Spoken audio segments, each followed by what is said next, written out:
my name is Ulrike. People call me Riki, and I was born and raised in Germany. When I, 25 years ago, found this area, we actually were in Punta Mita on a holiday, me and my Mexican boyfriend. We really loved this entire area. So we came up the coast on a holiday from Colima, then we found Vallarta, which was already so beautiful.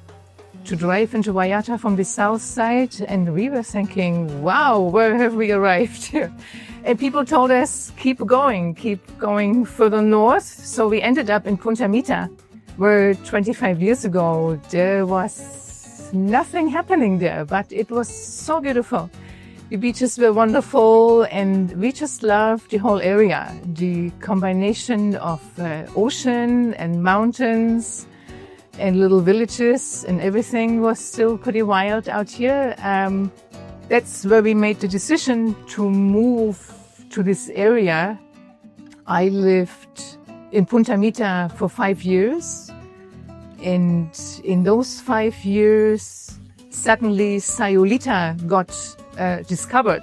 Somebody wrote a big New York Times article about Sayulita, and it really was as if somebody had opened the door from 1 month to the other, and there were so many people coming.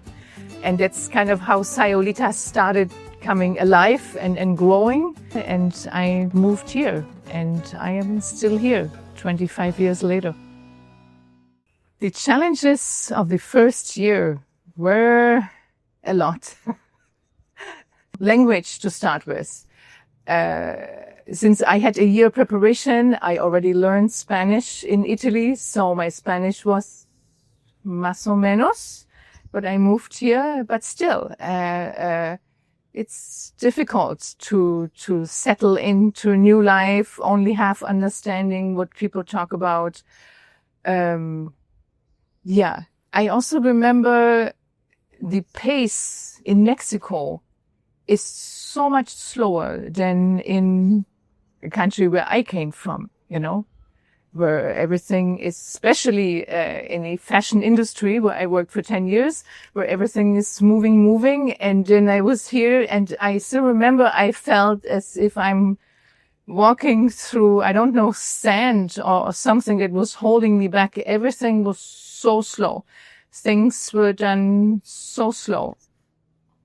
And that was quite frustrating to settle in.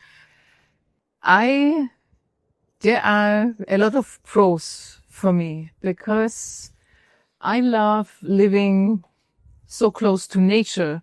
And even though Sayulita is growing so much, again and again and more, it is still within 5 minutes, 10 minutes. I can be in a jungle. I can be on a beach where there is nobody. I do walk a lot barefoot. I go on beach walks with my dog. I love the simplicity of a town like this. This is more my comfort zone. Small town where you can just walk around and you kind of know a lot of people without being friends with everybody. But for me, that brings a feeling of home, really. Like, this is my hometown. You know the neighbors. You greet them. Things that don't happen in a big city. And there is over the years, so many things are developed here. It's such a rich life in a way, of all the activities. You can go surfing, walking on the beach. There are so many places nearby, like hot springs in the winter. Then there are cold springs in the summer, which is all just within an hour drive from here. And in the last year, there's also a very rich culture developing. Like right now, I am participating in a theater improv class, which is happening every winter. I'm taking a 3-month singing class. I love the dynamic of this town, where you can meet new people all the time. from all walks of life, because Sayulita it's really attracting all kind of people. So I find that very interesting. A town where there would be no movement and nobody coming and going, I would find very boring. And I also don't like big cities. I did live in big cities in my life, in different areas. And, that doesn't appeal to me at all. What are the cons of living in Sayulita? Well, one, which I kind of made my peace with, is the hot weather in summer. So from July till end of October, it is very hot and very humid. That is quite a challenge for everybody. But, every climate zone, every area where you live has a part of the year where it's not so nice. So I prefer to be hot than being cold. With all this development and Sayulita becoming more and more famous, it's becoming quite expensive. Like, people are often surprised to come here to see the price level, but that is also a result of its fame since almost 20 years now. So yeah, everything, real estate prices, restaurant prices go up. I think Mexico is, at least here where I live, is very pet friendly. I would say our area is known that pretty much everybody finds their dog. It's mostly a rescue dog. I don't think many people go and buy breeds, because the biggest variety is be found on a street here in this country. So, and particularly here where I live in Sayulita on a beach, it is so easy to have a dog, because they are so free. I walk almost every morning with my dog, which is my third dog already. We go on a beach walk, and there are so many other dogs there, and they have so much fun together. People always mention when they come here to town, how free these animals are, because many dogs even are free to cruise around town by themselves. They know where they live. Often people know the dogs by names and know where they belong. So I would say this is very, very dog friendly here. So if you have a dog and you think moving to Mexico, don't hesitate bringing your doggy with you. It was, how often in my life, there's always a little magic involved in this kind of moves and changes. I had a certain budget in mind, and I was cruising the town with a friend who is a real estate agent, and he was showing me properties in my price range. And this was all nothing interesting at all. And then as an afterthought, he's like, oh, let's drive up this street and I show you that one property, what is there. So we drove up here. And the moment I walked up, it's like a nice inclination with beautiful mountain view. The moment I walked up on that property and turned around and saw the view, a part of me had already decided, we are buying this property. And another part of me was like, with what money are we going to do that? That's what happened. So it meant to happen. This is all I can say from the beginning, because these people had just lowered their price. I made an offer even much lower. My real estate man said, let's do it. I thought they will be angry if they see that number. But somehow we came together with them a little bit further lower, me going a little bit further up. And I bought this property, and I had already asked my family beforehand for the other intent of buying property if they would lend me money, like a private loan for my family from a few different people.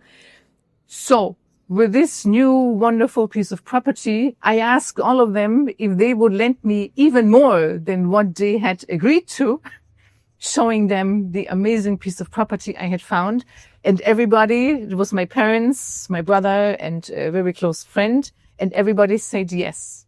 So I think that was one of the biggest challenge in my life, because I never in my life had a credit. I'm always just living on the money that I earn and have. And to take such a big credit was an incredible step for me. But then I thought, what is the worst case scenario? And the worst case scenario would have been that I would have to sell this property, maybe half build a house.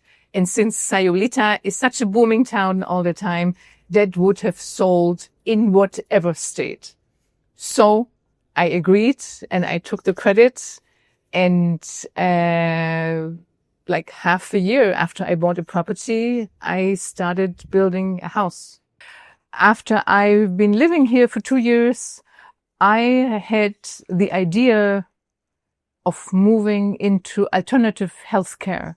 That just occurred to me out of nowhere, like so often in my life.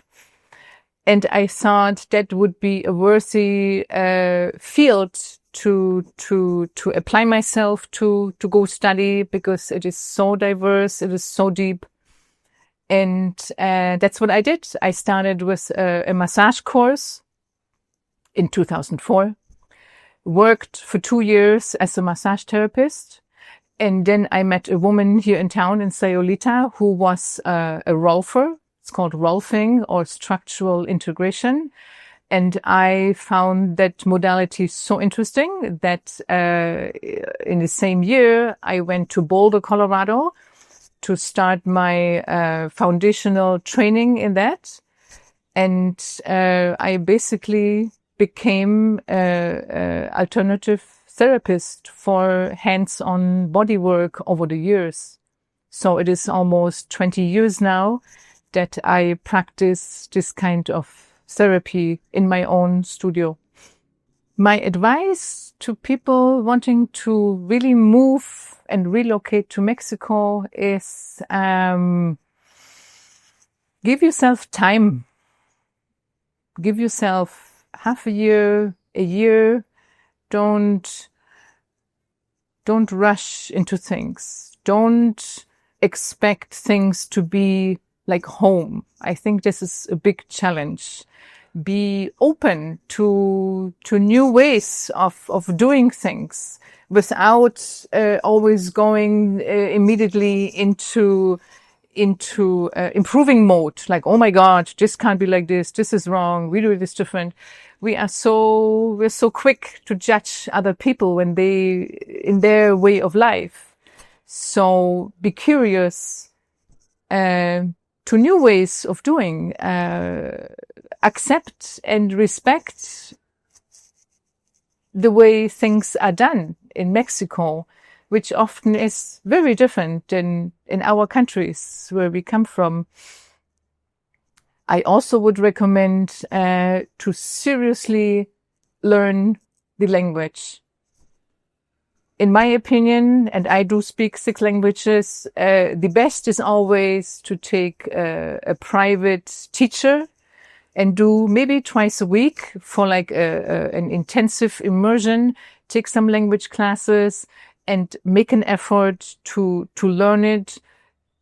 Try speaking it on the street, because I personally find it's always in every country, it's a respect towards the people, the country you live, to try speaking their language, and moving into their way of doing things and their culture. Another good advice would be to connect with other foreigners who live already in town.